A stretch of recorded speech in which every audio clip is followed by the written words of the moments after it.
Pumupunta yan, yung driver niya noon, si Shani Buenaventura, yung tinatawag namin nga Little Mayor.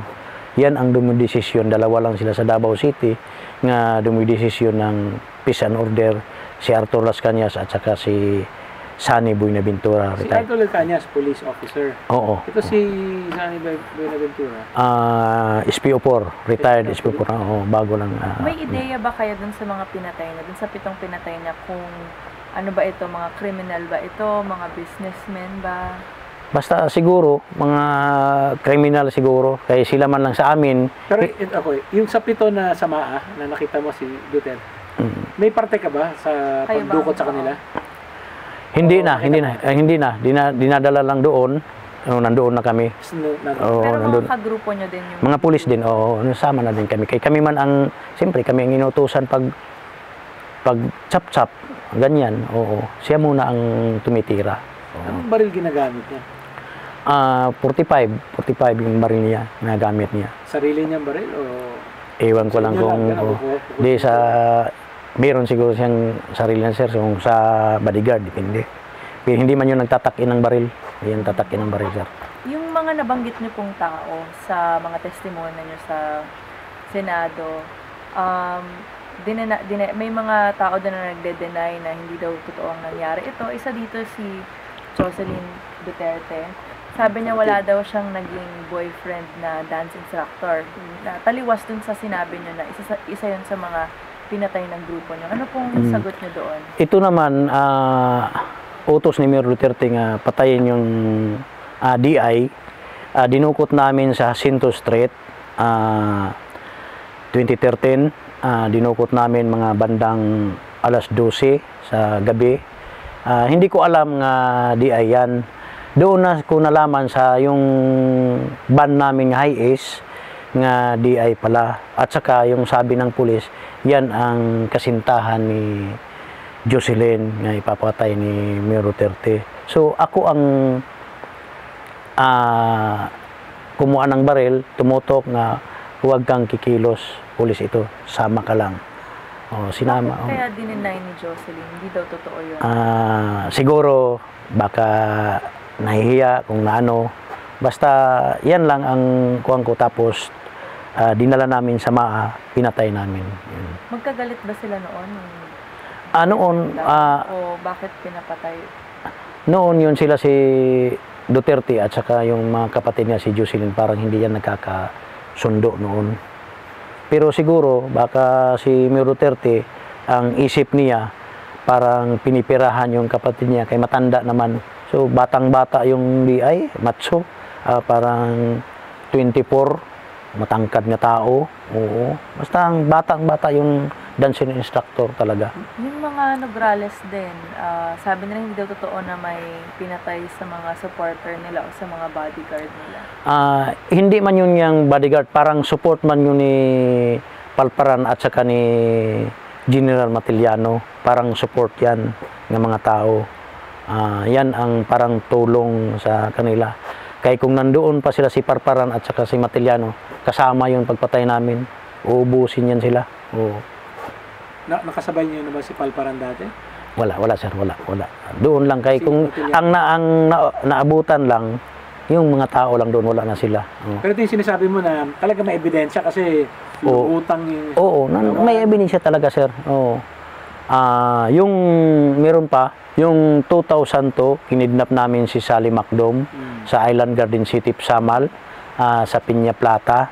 Kami ni Capote, Colonel Capote, Arthur Las Cañas, Jim Tan, Binbinido Porog, Aquino Gaston, Junito Ubales, ako. Basta 7 kami nga dumukot sa kang Sally Macdom, yung Pakistani. Ito naman si Sally Macdom, yung live-in partner ko noon, parang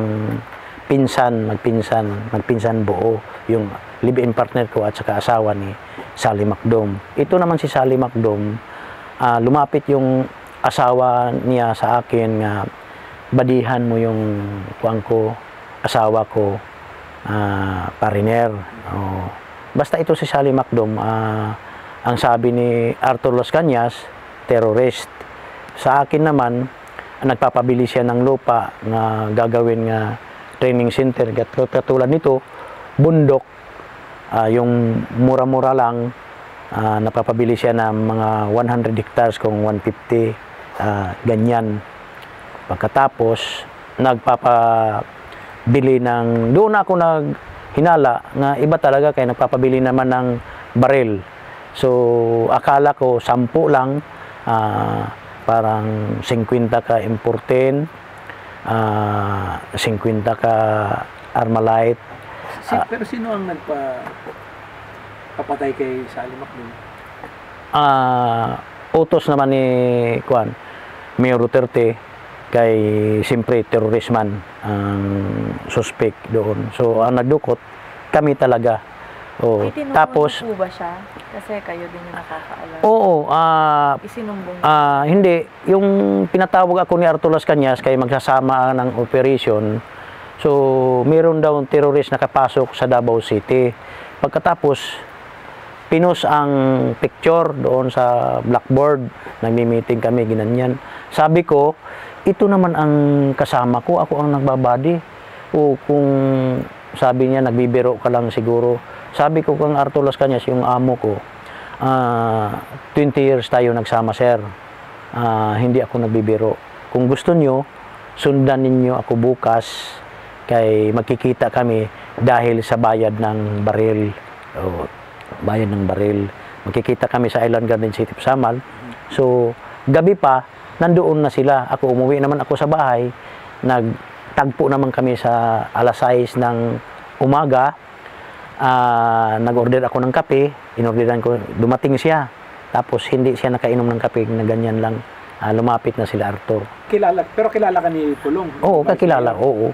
Nung nga ang tawag sa akin, yung pinapatay niya last, yung kagalit niya sa Ecolan Gasoline Station, tumawag siya sa amin nga meron akong tao na kagalit patayin niyo, dinukot namin. Dinala muna namin sa bodega ng Gaisano sa may Marpore. Tapos dumating siya. Kayo na ang bahala nung. At saka nandoon man si Arthur. Siya, ito talaga. So siya ang nag-utos pero hindi siya ang pumatay? Hindi, kami na. Siya ba, may insidente ba kayong nakita na siya ang pumatay katulad niyo? Wala. At saka yung 2013, meron pa siyang kagalit nga sa Dika Home, Subdivision, Davao City. Umutos siya nga patayin niyo kang Sunny Buenaventura, kang Arthur. Kami namang lahat nga buong heinous crime pumunta sa Dika Home, Davao City, Subdivision. Ito ngayon nga PSG, si Francia, si Lau, Major Francia, Major Lau, Arthur Las Cañas, Sunny Buenaventura, Jim Tan, Braganza, si Medina, at saka si Purog, Binbinido Purog, ako. Pumunta kami, kaming tatlo, si Medina, ako, si Purog. Si Purog ang nag-drive ng motor, katapos kami ni Medina ang umakyat sa bahay. Yung kagalit ni Pulong, naglalaro ng tungit. Yung katuwaan lang ba? Mga bandang alas 2 ang hapon, hindi ko na matatandaan yung buwan, inakyat namin. So, yung subject, parang nahawakan si Medina kay sobrang laking tao, matangkad. Si Medina, payat man, nahawakan. So, binaril ko. Tapos, bumaril si Medina, nadama yung dalawa, isang babae, isang lalaki, puro matanda. Kaya nga nagkonsensya ako kung ako ba ang nakabaril ng babae, kung si Medina ba ang nakabaril ng babae. Kaya nagkonsensya ako o hindi yung kasali, dapat hindi yun mamatay. Meron ka bang pruweba na kasama din si Vice Mayor Paulo? Oo, mayroon po ba yung mga pinagpapatay namin nga utos niya. Yan, umuutos man siya talaga. So, sa kwento mo, may dalawang kaso na may dalawang project na siya nagutos. Oo. Yung isa yung sa Ecoland, yung isa dun Sa Dicahome Subdivision. Oo, tapos may nadamay pang Oo. meron pa bang ibang pinapagawa sa inyo si Vice Mayor? Yan lang, yan ang yung sa Ikulan at saka yung sa Dicahome. Sa mga anak ni Presidente Duterte, siya lang ang involved sa Davao Del Si Sur. Baste or si Mayor Inday Si Mayor Sara, mabait yan, wala yan. Kasi nag-aaway yan ng ama, galit yan. Yan noon, si Sara, noon nagkagalit niya ni Bato, kasi ang daming namamatay, sabi ni Mayor Sara, walang nahuhuli. Sabi ni Mayor Sara, bumaba ka na sa pisto mo. Ang sabi ni Bato naman, hindi pa tapos yung termino ko. Sabi niya, hindi ko tapos. Siyempre, ang daming namamatay sa Davao, walang nahuhuli. Wala mang nahuhuli. Walang nahuhuli. Kasi, paano pagkahuli? Nga mga pulisman ang mga DDS. Kung mayroong nag-checkpoint, pagtingin pulis, diretso ka na sa checkpoint. Wala. Yung mga randin-tandin, yan ang mga randin-tandin, yan ang nakasibilyan ng mga pulis. Yan ang nakasibilyan ng mga tirador. Walang kinalaman at all si Inday Sara? Mabait yan, wala. Yan, hasta si Baste, wala yan. Baste? Wala yan, wala. Parang, kanta-kanta yung kang Baste. Yung, kumbo, Yung mabalik lang tayo kay Vice Mayor Pulong. Ano pang alam niyo tungkol sa kanya? Kampulong naman, ang alam ko, yun ang humahawak ng smuggling. Kaya hinawakan nila noon, hindi sila humawak ng pantalan ng sasa. Pagka Vice Mayor niya, sabi niya kang Arthur, tayo naman ang hahawak ng pantalan. Pero sila naman ang narinig mo siya mismo? Paano nalaman yan? Yung nag-uusap sila ni Arthur, pumupunta yan, SM, kung saan-saan. Siyempre, ako, katiwala naman kami ni Arthur kay para kami magkapatid ni Arthur Las Cañas dahil sa matagal namin pinagsamahan.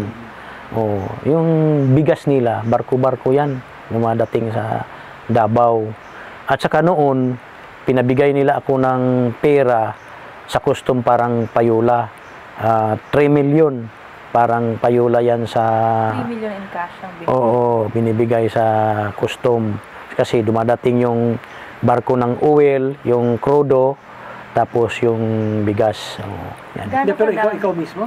Ako mismo ang nag-abot. Kami ang nagpa-change yung, yung parang magpapa-change ka ng pera. Anong dollar?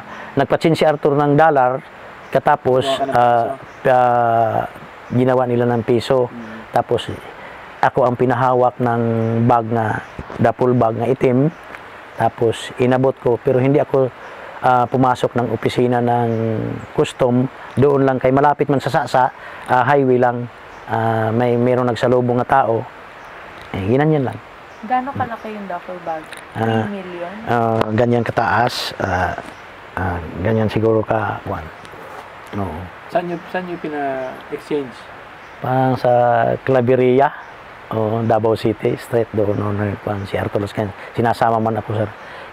Kasi kung meron pera niya nga pumupunta, kung dumadating yung crudo, nagpapachange siya nagkukuhan siya ng dollar, kaya hindi man tumatanggap yung ibang bansa ng pera natin, yung dollar talaga. Doon kami pumupunta. Si Presidente Duterte ba na-involved siya sa smuggling o si Pulong lang? Si Pulong lang siguro, pero alam na niya yan. Siyempre, anak niya, hindi alam nga niya mga problema ng ibang tao, anak pang hindi. Pero